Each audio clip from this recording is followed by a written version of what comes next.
Hi guys, welcome back to my channel. So ಇವತ್ತು ನಾನು ಅಂಗನವಾಡಿಯಲ್ಲಿ ಕೊಡೋ ಹಾಲಿನ ಪೌಡ್ರಿಂದ ಯಾವ ಥರ ಪನ್ನೀರನ್ನ ಮನೆಯಲ್ಲೇ ಮಾಡೋದು ಅಂತ ಈ ವಿಡಿಯೋದಲ್ಲಿ ಹೇಳಿದ್ದೀನಿ. ಸೊ ವಿಡಿಯೋನ ಸ್ಕಿಪ್ ಮಾಡಬೇಡಿ, ಎಂತ ತನಕ ನೋಡಿ. ಕೆಲವೊಂದು ಸಲ ನಾವು ಅಂಗಡಿಗೆ ಹೋಗಿ ಪನ್ನೀರ್ ತೊಗೊಂಬರೋಕ್ಕೆ ಆಗಲ್ಲ. ಸೊ ಆವಾಗ ಜಸ್ಟ್ ನಿಮ್ಮಲ್ಲಿ ಹಾಲಿನ ಪುಡಿ ಇದ್ದರೆ ಈ ಒಂದು ಪನ್ನೀರನ್ನ ನೀವು ಸಖತ್ತಾಗಿ ಮಾಡ್ಕೋಬೋದು.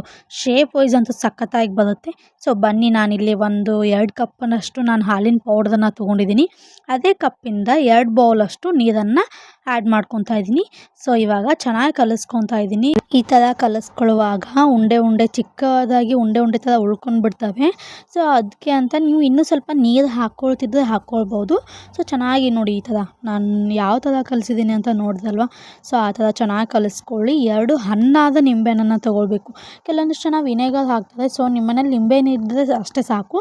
ಸೊ ಇಲ್ಲಿ ಹಣ್ಣು ಆಗಿರಲಿಲ್ಲ ಅಂದ್ರಪ್ಪ, ನೀವು ಚೆನ್ನಾಗಿ ನೆಲಕ್ಕೆ ಹಾಕಿ 1-2 ಸಲ ಸ್ಮ್ಯಾಶ್ ಥರ ಮಾಡಿಬಿಟ್ರೆ ನಿಂಬೆ ರಸ ಜಾಸ್ತಿ ಸಿಗುತ್ತೆ ನಮಗೆ. ನಿಂಬೆ ರಸದಲ್ಲಿ ಸಿಟ್ರಿಕ್ ಆ್ಯಸಿಡ್ ಇರೋದ್ರಿಂದ ನಮಗೆ ಆಟೋಮೆಟಿಕ್ಕಾಗಿ ಹಾಲಿನ ಪೌಡ್ರಿಂದ ಪನ್ನೀರ್ ಆಗೋಕ್ಕೆ ತುಂಬ ಹೆಲ್ಪ್ ಆಗುತ್ತೆ, ಬೇಗನೆ ಒಡ್ಕೊಂಡ್ಬಿಡುತ್ತೆ. ಸೊ ಇದು ಒಂದು ಚಿಕ್ಕ ಬೌಲ್ಗೆ ಎಲ್ಲ ನಿಂಬೆ ರಸನ ಹಿಂಡ್ಕೊಂಡು ನಾನಿಲ್ಲಿ ಬೀಜನ ಅಷ್ಟೇ ಸಪ್ರೇಟ್ ಮಾಡ್ಕೊತಾ ಇದ್ದೀನಿ. ಸೊ ಅದರಲ್ಲಿ ಎಸಳೆ ಥರ ಬಂದಿರುತ್ತೆ ನಿಂಬೆ ಹಣ್ಣಲ್ಲಿ. ಸೊ ಅದನ್ನೇನು ನೀವು ಸಪ್ರೇಟ್ ಮಾಡ್ಕೊಳ್ಳೋದು ಬೇಡ. ಜಸ್ಟ್ ನೀವು ಅದು ನಿಂಬೆಹಣ್ಣಿನ ಬೀಜನ ಸಪ್ರೇಟ್ ಮಾಡ್ಕೊಂಡ್ರೆ ಸಾಕು. ನೋಡಿ, ಇಲ್ಲಿ ನಾನು ಅದೇ ಪಾತ್ರೆನ ನಾನು ಕಾಯಲಿಕ್ಕೆ ಇಟ್ಟಿದ್ದೀನಿ. ಸೊ ಬೆಚ್ಚಗೊಂಡು ಸ್ವಲ್ಪ ಜಾಸ್ತಿ ಬೆಚ್ಚಗಾದ್ಮೇಲೆ ನಾನು ಇದನ್ನ ನಿಂಬೆ ರಸನ ಹಾಕಿದ್ದೀನಿ. ಸ್ವಲ್ಪ ಹೊತ್ತು ಅಂದರೆ 2 ನಿಮಿಷ ಸ್ವಲ್ಪ ಕ್ಲೋಸ್ ಮಾಡ್ಕೊಂಡು ಲಿಡ್ನ ಆಮೇಲೆ ಓಪನ್ ಮಾಡಿದಾಗ ಸೊ ನಮಗಿಲ್ಲಿ ಈಸಿಯಾಗಿ ನೋಡ್ಬೋದು ಎಷ್ಟು ಚೆನ್ನಾಗಿ ಬಂದಿದೆ ಅಂತ. ಸೊ ನೋಡಿ, ಇಲ್ಲಿ ನಾವು ಇನ್ನೂ ಸ್ವಲ್ಪ ಜಾಸ್ತಿನೇ ಕುದಿಸ್ತಾ ಇದ್ದರೆ ಅದಿನ್ನೂ ಗಟ್ಟಿ ಆಗ್ತಾನೆ ಹೋಗ್ತಾಯಿತ್ತು. ಯಾಕಂದರೆ ನಿಂಬೆಹಣ್ಣಲ್ಲಿರುವ ಸಿಟ್ರಿಕ್ ಆ್ಯಸಿಡ್ ಎಲ್ಲ ಬಿಡ್ತಾ ಹೋಗುತ್ತಲ್ವ. ಸೊ ಆವಾಗ ಇನ್ನೂ ಸ್ವಲ್ಪ ಜಾಸ್ತಿ ಗಟ್ಟಿಯಾಗಿ ಬರುತ್ತೆ. ಇವಾಗಂತೂ ಚೆನ್ನಾಗಿ ಕುದಿದೆ. ಗ್ಯಾಸ್ ಸ್ಟವ್ನ ಆಫ್ ಮಾಡ್ಕೊಂಡಿದ್ದೀನಿ. ಗ್ಯಾಸ್ ಸ್ಟವ್ನ ಆಫ್ ಮಾಡ್ಕೊಂಡಾದ್ಮೇಲೆ ನಾನು ಒಂದು ಸಲ ತೋರಿಸ್ತಾ ಇದ್ದೀನಿ. ನೋಡಿ, ಇಲ್ಲಿ ಗಟ್ಟಿಯಾಗಿ ಎಲ್ಲ ನಾವು ಸೈಡ್ಗೆ ಹತ್ತಿದ್ದೆಲ್ಲ ಚೆನ್ನಾಗಿ ತಗೊಂಡು ಒಂದು ಕಾಟನ್ ಬಟ್ಟೆ ಇದ್ದರೆ ನಿಮ್ಮ ಮನೇಲಿ ಈ ಥರನ ಸ್ಪ್ರೆಡ್ ಮಾಡ್ಕೊಳ್ಳಿ. ಕೆಳಗಡೆ ಒಂದು ಪಾತ್ರೆ ಅಥವಾ ದೊಡ್ಡ ಬೌಲ್ ಇದ್ದರೆ ಇಟ್ಕೊಂಡು ಅದು ಒಂದು ತಣ್ಣಗೆ ಆದಮೇಲೆ ಅನ್ನೋದಕ್ಕಿಂತ ಸ್ವಲ್ಪ ಬಿಸಿ ಇದ್ದಾಗಲೇ ನೀವು ಹಾಕ್ಕೊಂಡ್ಬಿಡಿ.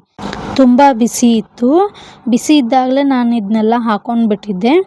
ಇವಾಗ ಅದು ಎಲ್ಲ ಒಂದು ಸಪ್ರೇಟಾಗಿ ನೋಡಿ, ಇಲ್ಲಿ ನೀರು ಒಂದು ಕಡೆ ಸಪ್ರೇಟಾಗಿದೆ, ಮೇಲ್ಗಡೆದ್ದು ಪನ್ನೀರ್ ಅಂಶ ಏನು ಬಿಡುತ್ತಲ್ವ ಸೊ ಅದು ಒಂದು ಕಡೆ ಸಪ್ರೇಟಾಗಿದೆ. ಸೊ ನೋಡಿ, ಇಲ್ಲಿ ಯಾವ ಥರ ನೀರು ಇಳಿತಾ ಇದೆ ಅಂದರೆ ಚೆನ್ನಾಗಿ ಸ್ವಲ್ಪ ನೀರು ಎಷ್ಟು ಹೋಗುತ್ತೋ ಅಷ್ಟು ಚೆನ್ನಾಗಿ ನಮಗೆ ಪನ್ನೀರ್ ಸಿಗುತ್ತೆ ಅಲ್ವಾ. ಸೊ ಈ ಥರ ನೀವೆಲ್ಲ ನೀರನ್ನು ಅದು ಹೋಗೋವರೆಗೂ ನೀವು ಆ ಥರ ಇದನ್ನು ಮಾಡಬೇಕು. ನಾನು ಯಾಕೆ ಕೈಲಿದ್ದ ಮುಟ್ತಾ ಇಲ್ಲ ಅಂದರೆ ಸ್ವಲ್ಪ ಬಿಸಿ ಇದೆ, ಅದಕ್ಕೋಸ್ಕರ ಮುಟ್ತಾ ಇಲ್ಲ. ಇವಾಗ ನೋಡಿ, ನೀರೆಲ್ಲ ಆದಷ್ಟು ಸ್ವಲ್ಪ ಚೆನ್ನಾಗಿ ಬಿಟ್ಬಿಟ್ಟಿದೆ. ಬಟ್ ಇವಾಗ ಆ ನೀರನ್ನು ನಾನು ಬಿಡ್ತೀನಿ. ಸೊ ನಾನು ಅದನ್ನು ಯಾವುದಕ್ಕೂ ಯೂಸ್ ಮಾಡಲ್ಲ. ಒಂದು ಪ್ಲೇಟ್ನ ತೊಗೊಂಡು ಆ ಪ್ಲೇಟಲ್ಲಿ ನಾನು ಇದನ್ನ ಇಡ್ತಾಯಿದ್ದೀನಿ. ಸೊ ಆ ಚೆಲ್ಲಿದಂಥ ಒಂದು ಅದೇ ಪಾತ್ರೆಯಲ್ಲಿದ್ದ ಒಂದಿಷ್ಟು ನೀರನ್ನು ತೊಗೊಂಡು ಬನ್ನಿ ನೀವು. ಇಲ್ಲಿ ನೋಡಿ, ಆ ಪ್ಲೇಟಲ್ಲಿ ಕೂಡ ಅಂಶ ಕೂಡ ಬಿಟ್ಟು ಸೊ ನೀರು ತೊಗೊಂಡು ಬಂದಿರ್ತದಲ್ವ. ಸೊ ಅದೇ ನೀರಲ್ಲಿ ಸ್ವಲ್ಪ ಡಿಪ್ ಮಾಡಿ. ಬಿಸಿ ಅಂದರೆ ಬಿಸಿ, ಅದು ಎಷ್ಟು ಬಿಸಿಯಾಗಿತ್ತಪ್ಪ ಅಂದರೆ ತುಂಬ ಬಿಸಿಯಾಗಿತ್ತು, ಕೈಯೆಲ್ಲ ನಂಗೆ ಸುಡ್ತಾ ಇತ್ತು. ಸೊ ಈ ಥರ ಎಲ್ಲ ನೀವು ಚೆನ್ನಾಗಿ ಡಿಪ್ ಮಾಡ್ಕೊಳ್ಳಿ. ಫಸ್ಟು ಎಲ್ಲರೂ ಒಬ್ಬೊಬ್ರು ಏನು ಮಾಡ್ತಾರೆ, ಡೈರೆಕ್ಟಾಗಿ ತೊಳೆದ್ಬಿಡ್ತಾರೆ. ಫಸ್ಟು ನಮಗೆ ಮೇಲ್ಗಡೆ ಬಿಸಿ ಹೋದರೆ ಒಳಗಡೆ ಬಿಸಿ ಹೋಗೋದಲ್ವ. ಸೊ ಆಮೇಲೆ ಮತ್ತೆ ಅದನ್ನು ಚೆಲ್ಕೊಂಡು ಇವಾಗ ನಾನು ಓಪನ್ ಮಾಡ್ಕೊತಾ ಇದ್ದೀನಿ. ನೋಡಿ, ವಾವ್, ಸಖತ್ತಾಗಿ ಬಂದಿದೆ ಅಲ್ವಾ. ನೋಡಿ, ಮತ್ತೆ ನೀರಲ್ಲಿದ್ದ ಮತ್ತೆ ತೊಳ್ಕೊತಾ ಇದ್ದೀನಿ ನಾನಿಲ್ಲಿ.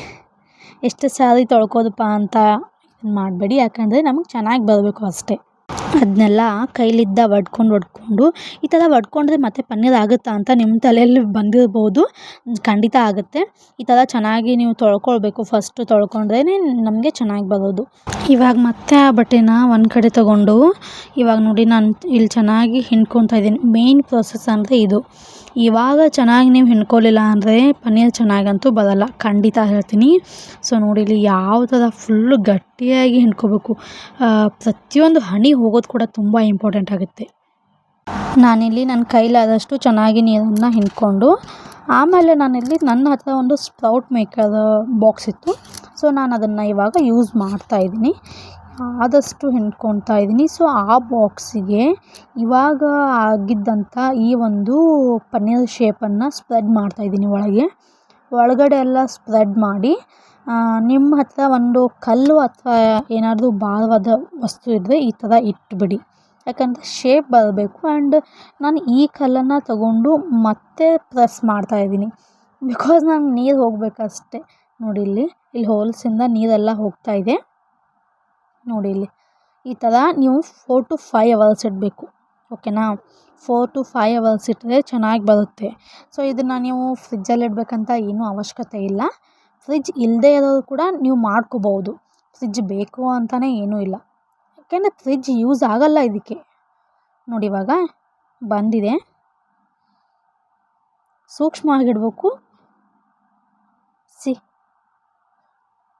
ಪನ್ನೀರಂತೂ ಆಗಿದೆ. ಇದನ್ನು ನಾನಿವಾಗ ಕಟ್ ಮಾಡ್ಕೊಳ್ತಾ ಇದ್ದೀನಿ.